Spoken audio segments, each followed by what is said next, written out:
Welcome to Sales Secrets and Biblical Truths that apply to everyone. Hey, friend, welcome.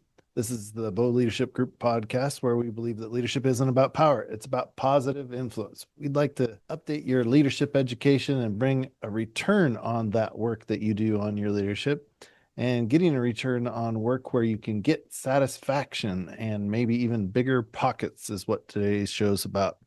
Sales is what we're talking about. Sales generate revenue and profits and make the capitalistic system work and get you key results. If you've ever convinced a kid to eat broccoli, talk to a friend about a bad haircut, or talk them out of the bad haircut, bad color, or raise money for a good cause, guess what?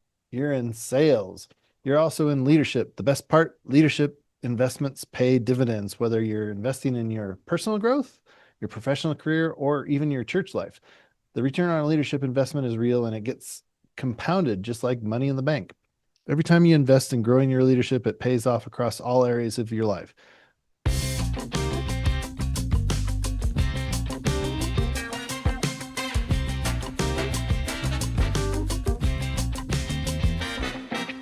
Question: when was the last time you made an investment in your leadership? How did it pay off? And just like a return on money, your influence grows as you grow. Jim Rohn said, if you want to have more, you have to become more. That's how leadership works. You grow, your influence grows, and your impact on others grows. Whoever wants to become great among you must be your servant, and whoever wants to be first must be your slave, just as the Son of Man did not come to be served, but to serve. That's Matthew 20:26. So, idea in the short is service is good. This reminds us that true leadership is not about you, it's about serving others and not seeking glory. I was listening to a podcast from Don Yeager today. He talked about how the leader doesn't necessarily have to go for the glory. You can be leading things and not in the spotlight. Question 2, what would happen if you get 10% better at influencing people every month? Let's go to the heart of selling with Zig Ziglar, the master of charm and clarity. Once he said, if you help other people get what they want, you can get what you want. Sales is helping at scale. And when you help others, you're making an investment in their growth. You're sowing seeds for a return. And that's how great leaders, fundraisers, and parents operate. They invest in others. That's where they get the return on leadership investments when they show up. It's more blessed to give than receive, is what Acts 20:35 tells us. When you focus on giving value, the blessings, both tangible and intangible, come back to you. Question 3, who do you know that needs something you can offer today? A little story about a 12-year-old kid in Texas. He sold $10,000 worth of chocolate bars, not because of his pitch, but because of his passion. He believed in the after-school program that it funded, and that's leadership. That's influence. That's a return on your investment in a better future. That's also a kid that knows about the follow-up secret. I call it the follow-up secret because everyone knows that you should follow up, but how much should you follow up? The National Sales Executive Association says 80% of sales are made after the 5th follow-up, but 44% of people give up, salespeople that is, after 1 follow-up. So you're probably not even anywhere close to following up more than you should. Studies have also shown that if you follow up by phone, by email, by personal mail, by a personal note, those things have a magnitude of effect on often a double digit if you combine 2 methods like regular mail and email together. Because why? People don't follow up after the first time, and they probably do it by email. So if you send somebody a note, it probably stands out. It's probably special, especially a handwritten note about something that you like about the person, genuinely like, honest, truth. Truth is an amazing thing. It's my next episode. I'm going to talk about momentum. So tune in for that. And one of the things about momentum is you aren't going to build it when you're dealing with falsehood. People, look right through those falsehoods and don't want to build momentum with you unless you're being truthful. It's where we make impact, that is with sales. And just like any good investment, you need to keep adding value and nurturing your sales funnel. So this is where wisdom of everyone should be quick to listen, slow to speak, and slow to become angry. That's the patience idea of James 1:19. Listening during your follow-up helps you to understand what people truly need, not just what you think they need.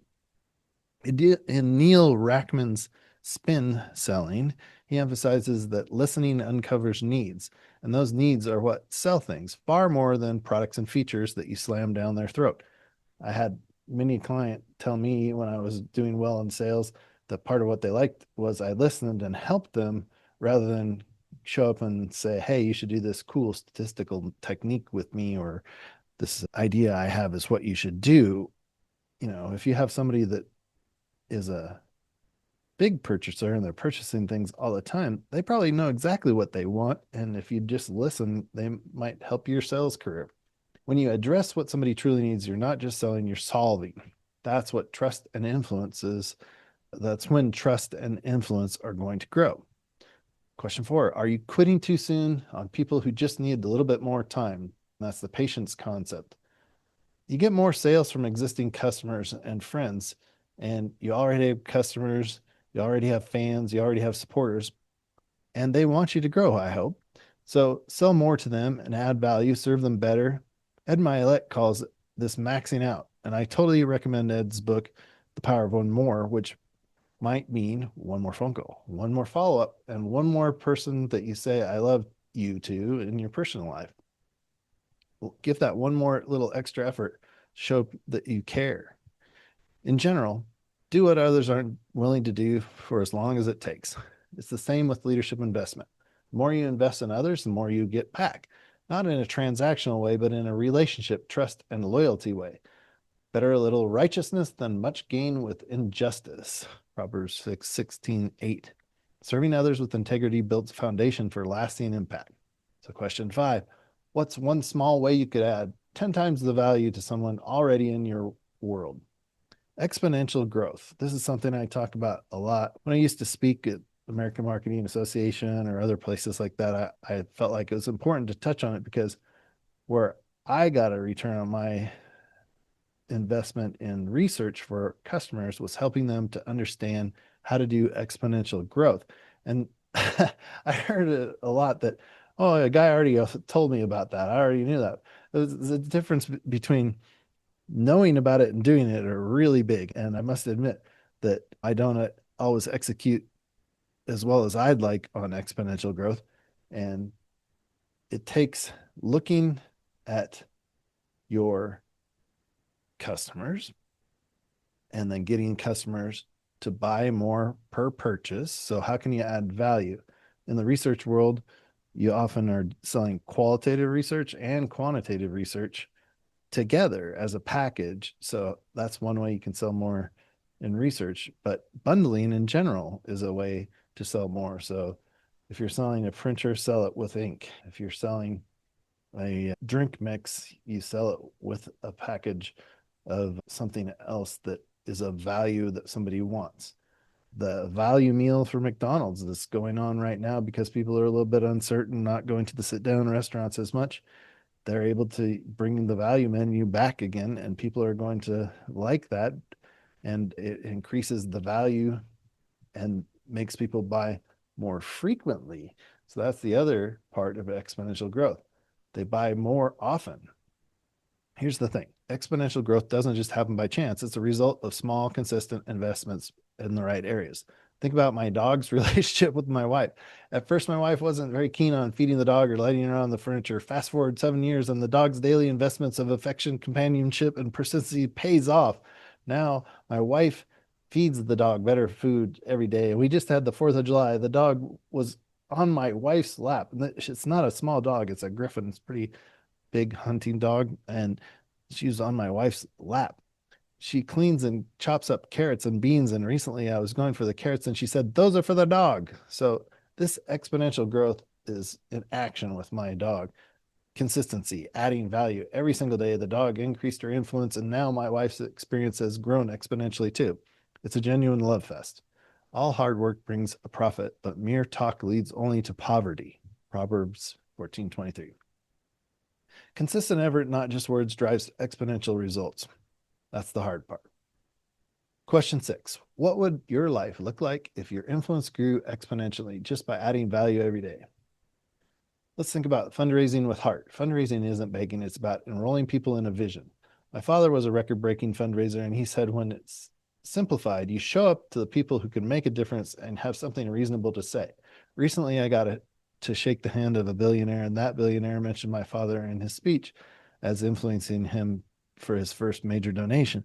But what he didn't mention was that billionaire was just a recent graduate when my father gave him some business contacts so that he could get some business experience, which was required to go to Harvard Business School.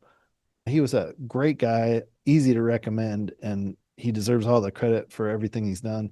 He focused on winning, and he did win in many areas. And so I don't want to diminish what the billionaire did, but it was once a requirement to get some business experience before you went to a school like Harvard for an MBA.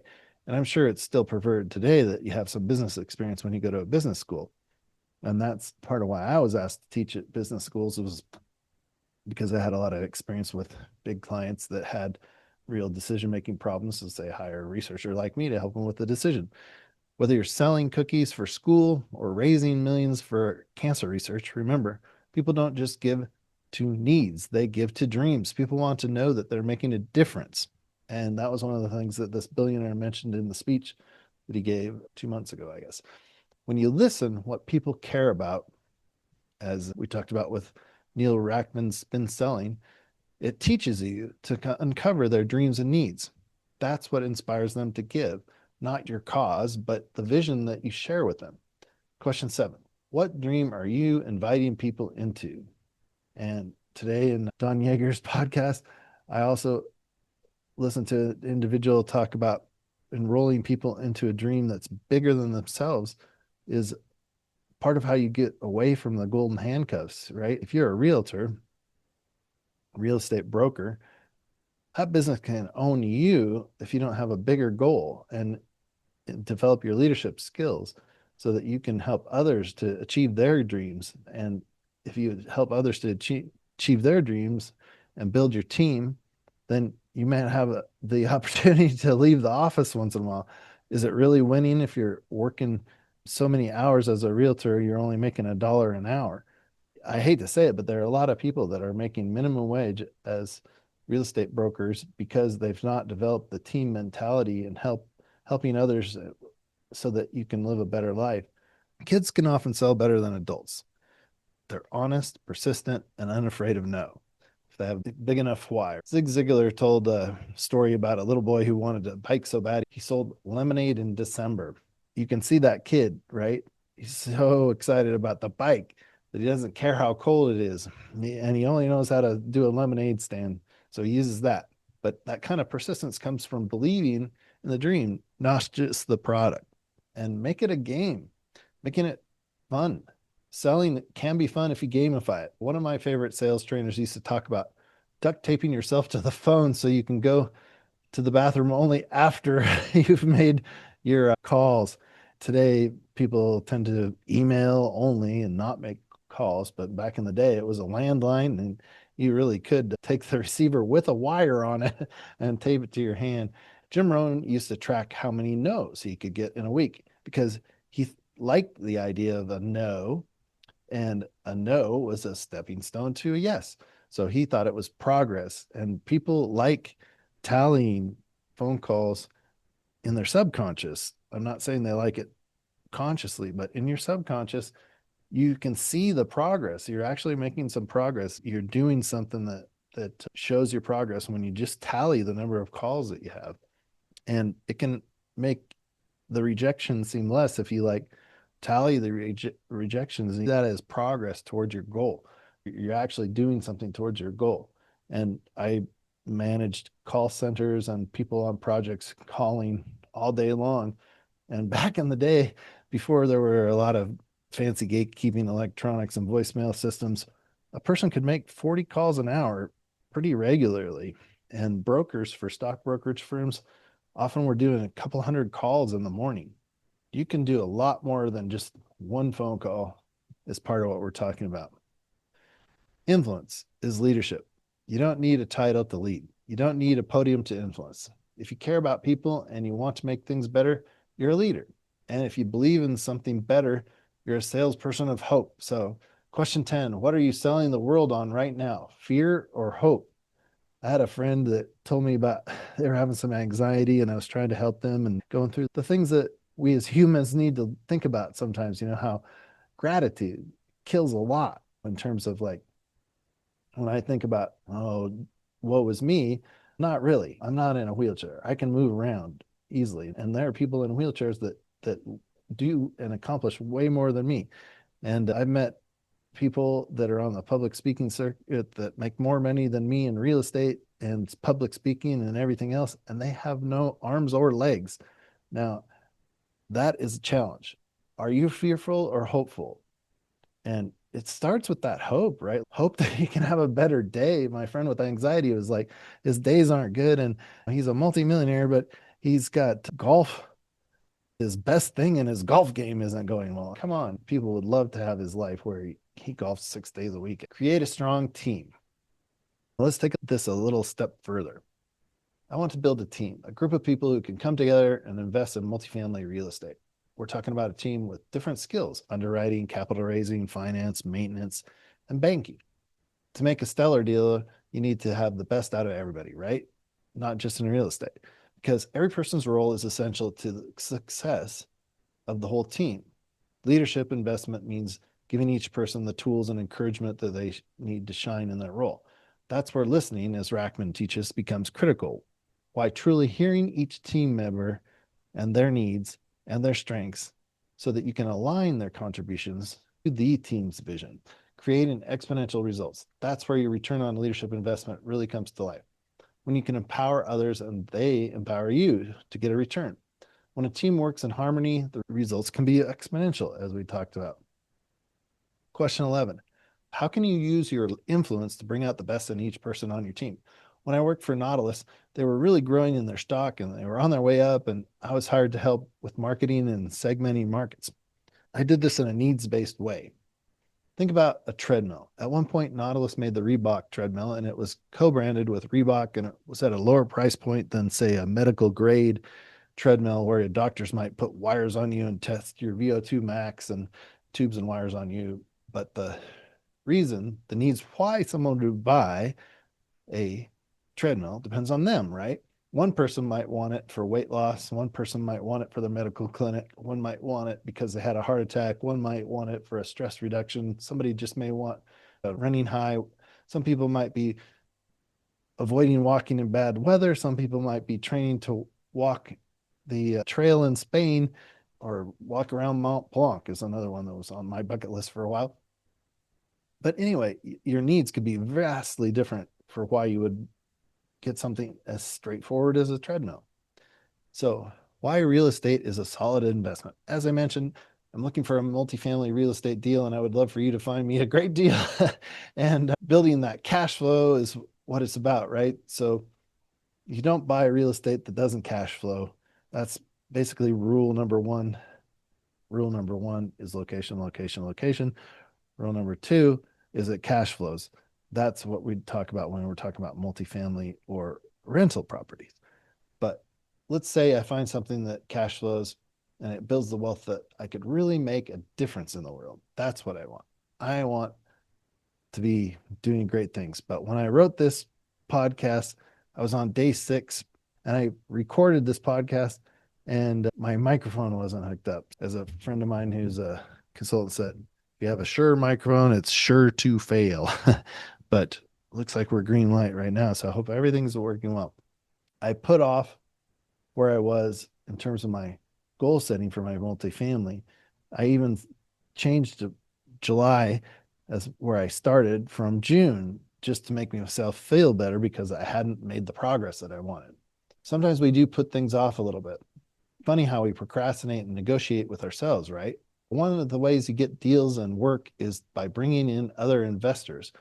As the word investor implies, it's an investment that involves risk. So you must think about it in terms of the benefits to the investor. So let's think about this type of sale objectively with no real building involved based on some averages I got from a guy who gave some average numbers. This is a passive investing, which is a component of what I want to do. And this will help me to come up with the financing that makes a multifamily deal work. But it needs to be framed to the needs of the investor. What's in it for the investor? First of all, the investor is passive. They are putting money up and don't have to do any of the work. We're managing the property, renting out the property, and still get the safety of investing as the investor in a tangible asset, not just a novel idea or maybe it'll go venture capital idea. It's building that you can look up the details about. It's that tangible, but you're hands off. You don't have to do the work. If you're a dentist or you invest in a new x-ray machine, you have that tangibility, but you have to manage that, right? It's a real building or a complex of buildings. You might be wondering, why multifamily real estate? Real estate, especially multifamily, offers steady income and long-term growth. There's no massive, dramatic ups and downs like the stock market. Real estate provides stability, and it's one of the best ways to hedge against inflation. Just like leadership investments, real estate is reliable long-term return. You're adding value today for rewards that keep compounding over time. I bought in a market where I ended up upside down in 2008, as did many of us, and it's rough. When you're buying a multifamily deal, the good news is in 10 years, a property won't be underwater, right? The value of the property will increase, rents will go up over 10 years, and you'll be in a better cash flow position in 10 years, even if the building does not allow you to sell it. And many people think you should buy and hold real estate for that very reason. Let's talk about the passive investor and the deal that I want to do. And that kind of a deal that I'm thinking about doing, the standard process is to buy out the investor in 3 to 5 years. And that way they get their money back in 3 to 5 years and they're able to do what they want with that money, reinvest in real estate or whatever they want to invest in. And I want you to realize that when I'm talking about these numbers, I'm talking about them from when interest rates are lower, but it's starting to work again today because it's a buyer's market and sellers that I'm interested in understand that investors need a return on their investment. And so the property has to cash flow. And so they're starting to reduce the price on some of the buildings that I would be interested in to make the deal work, even though the interest rates aren't cooperating yet, but prices are being pushed downward a little bit. Financing the deal could happen by the person selling the property too, because they understand that the banks aren't going to maybe provide the interest rate they want. But if you want out of a property and you're going to do an exchange that's advantageous or tax advantageous, you might be willing to, take a small amount of interest on your financing or a smaller amount of interest, which if you were giving a real estate buyer 6%, that might be more than you could get from a CD or another investment if you got cashed out, right? So it can work for both people. And then if you know how to manage a building, if the deal didn't work out and the business plan didn't work out, you may be comfortable taking that building over and having that as a secured asset in the loan. These numbers wouldn't have worked 6 months ago is basically what I'm saying. So when you're listening to this, the numbers could have changed as things in business like interest rates and prices change. So write this down. Often investments are required at $100,000 to get the full benefit and be a full passive investor. When we find the building, we put the deal together so that the investor goes slightly better than a stock market investment or a CD, and they would get 7% per year for 5 years. Sometimes they may get their money back faster if the building appreciates really fast and we can cash them out faster. I'm looking for buildings that have the ability to be improved and appreciate. So there's some appreciation potential that's a little bit of a hedge too. If I buy something that's super fancy and all fixed up as best it can be, that's going to be more expensive, right? It's harder to make it cash flow. And the investor should benefit from that. The investor gets 7% for 5 years, and that's exactly $35,000, right? 7% for 5 years adds to 35K. And then he gets another $19,000 when the building sells in 5 years or sooner. This means that 35,000 plus 19,000 plus the original 100,000 would be 154,000 in 5 years. That's a pretty good return. It could be longer if conditions change, but because we know what the rentals are and what can be underwritten, the deal is based on market conditions and the average numbers. We don't have the specific numbers from a specific building. This is just averages. It doesn't stop there either. The building will appreciate from capital investments like energy efficient windows or appliances, which give value to the renters and might even reduce their electric bills. And this also means rent can go up, which means the building is worth more.